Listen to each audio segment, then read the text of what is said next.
So let's talk now about not the action, but rather the timing of the action. And this can get a little confusing. There are some options here. If you read that first top paragraph on page 14, it says, report the date of the action taken.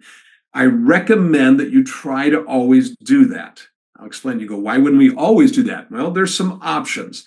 And it goes on to say that, for instance, if the loan has a disbursement of funds that is later, you could go with that disbursement date instead of the loan origination date. Let me explain why you do not want to do this. Imagine that I'm an examiner. By the way, I used to be an FDIC examiner. Hi, my name's Dave. I'm a recovering regulator. Okay, we got that out of the way. I'm looking at your loan and I see here that it's dated a certain date, and I look at the HMDA loan application register and it has a different date on it. Well, now I don't know if you're right. Someone's going to have to prove when was disbursement made, which is an extra step on your part. It's also making me stay in your institution longer. The goal when examiners come is to see them leave, right? And I'm not trying to be funny. I really am saying we want to get them out. So why would you cause this extra step? If you look at the note and you look at the law and the two dates match, we're good to go. Next file. That's the goal. If I could do something simple to help them leave, it's all the better. Now, there's also another reason you may not be able to do this. Drop down to letter E at the very bottom of this page.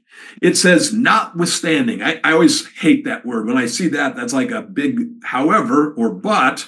So it says, yeah, you got some flexibility. You could go with the loan date or the disbursement date. But if you cross a year, you can't.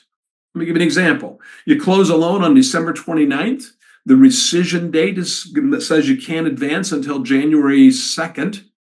Then you don't get to put down January 2nd. There's a rule that says we have to keep things in the calendar year. So even when it comes to reporting information off of closing disclosures like points and fees, that says go look at your closing disclosure and report what you put on this line.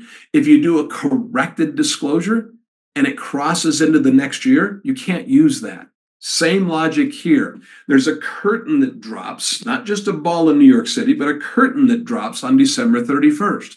And you can't do anything with that HMDA information if it crosses over. Now, an application that's pending might have started in December and we deny it or make it in January. That's fine. It's the action was taken in January, so we reported on that years. But there's a January 1st to December 31st curtain that drops. It says, listen, you don't get to go in from this action in December and we're going to go into January. Can't do that. So there's a flexibility limitation, we've labeled it, that really contradicts what you have there about right of rescission options. Why would you want to remember that, oh, we're always going to go with the day we advance funds, unless it crosses over into a year and like the end of December, because then you got a but to your rule, if you will.